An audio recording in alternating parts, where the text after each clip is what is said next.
This is Andy Tube, and in this video I'm still working on Oh No, a Singer Model 301A, and I want to show you how to remove and replace this tension releasing lever right here. Now this is the lever when you lift up the pressure bar lifting lever.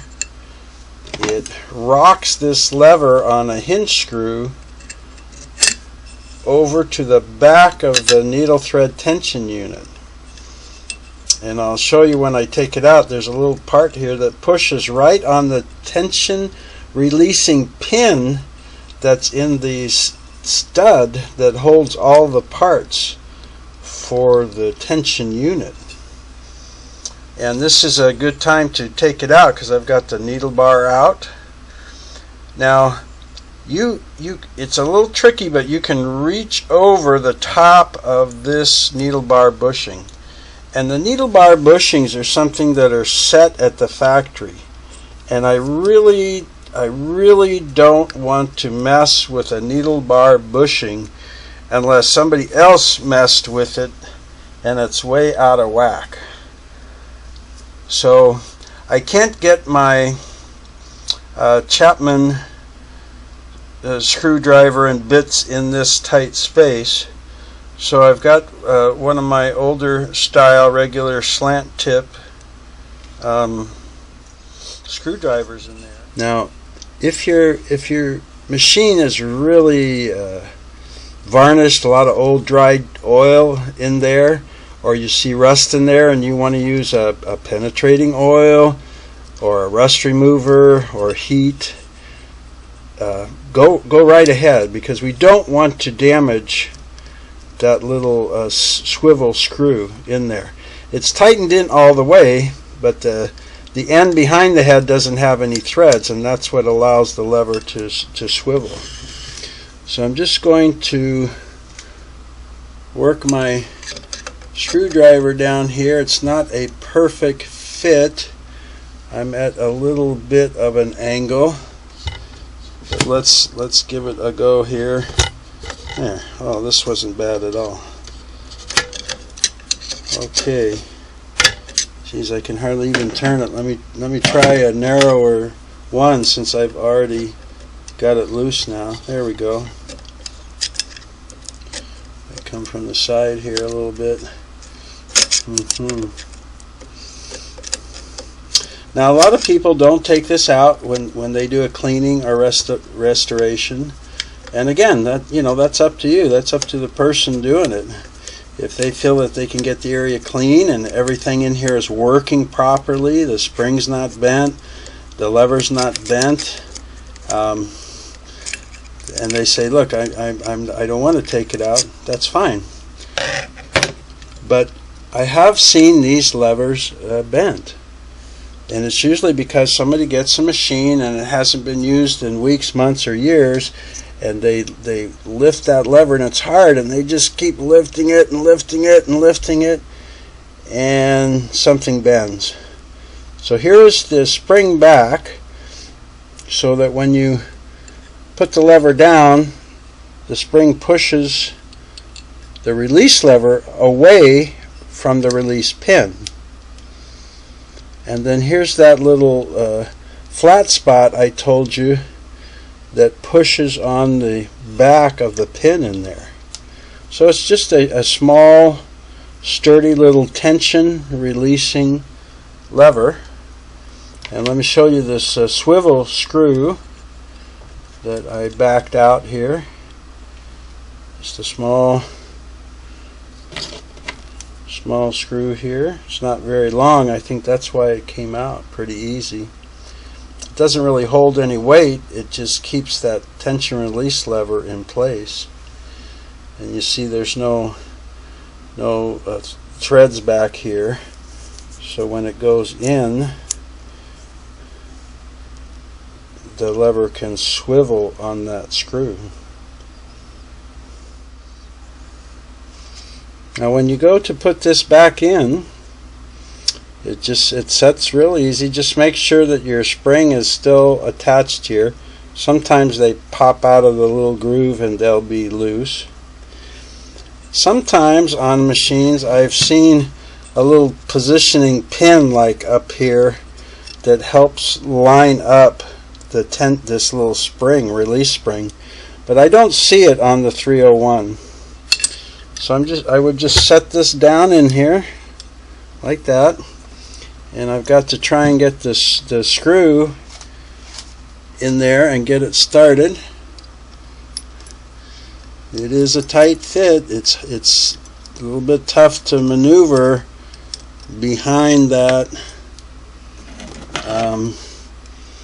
needle bar bushing. Let's see if I can get that screw in there and start it at all. It's definitely a little fiddly situation here. Seems like if I could just get it started in there. Oh, now it's backwards. Look at that. Oh, now it fell down. Oh no. Oh no. Let me try this screwdriver that Harlan gave me. See if I could use it to get in here and get it started.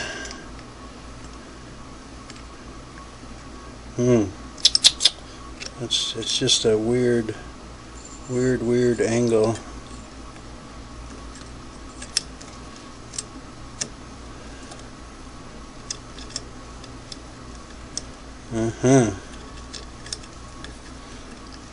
So right now you're determined that you're not going to take this out. It's like the take-up lever. Oh, you rascal, you, come here. Yeah, let me try another screwdriver. Maybe this old telephone screwdriver's the lucky one. The magic one.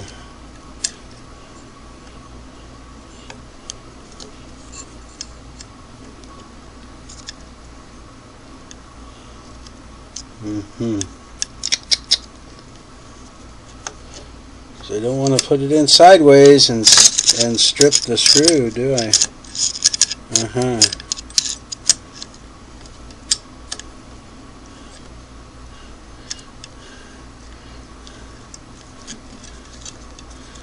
Yeah, it just doesn't want to. No wonder people say to themselves, "Oh, I'll just take that needle bar bushing out. Then I can put the screw in, piece of cake." And then they create a big mess trying to get that bushing back in place and lining up the needle bar to work properly.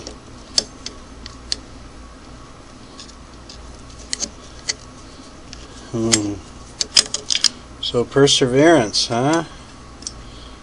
Wow, I think I actually got it started in there properly, because it's turning real easy now, so I don't think I'm cross-threaded or anything like that.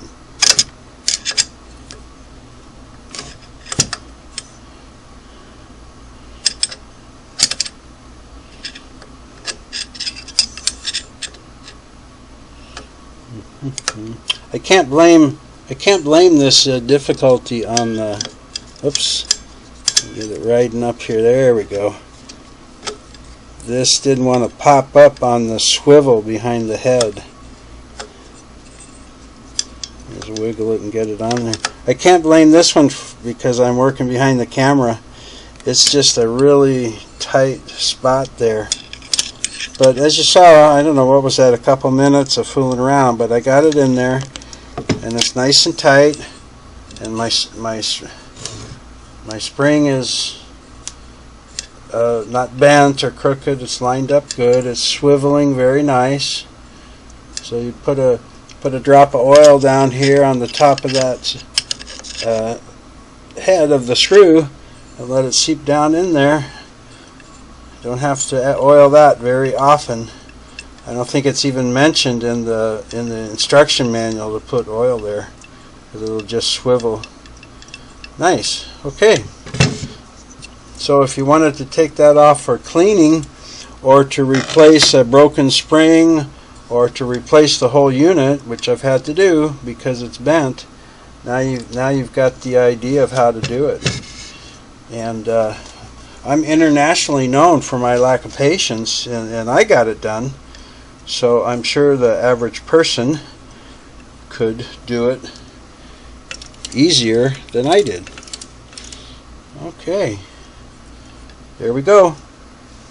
The remove and replace of the tension releasing lever on a Singer Model 301 and 401 and 403 and 404 and 500, and there's many, even back into the 300, 347, 338, like that. There's a lot of models that they use the same, maybe not the exact same part, but the same design and principle.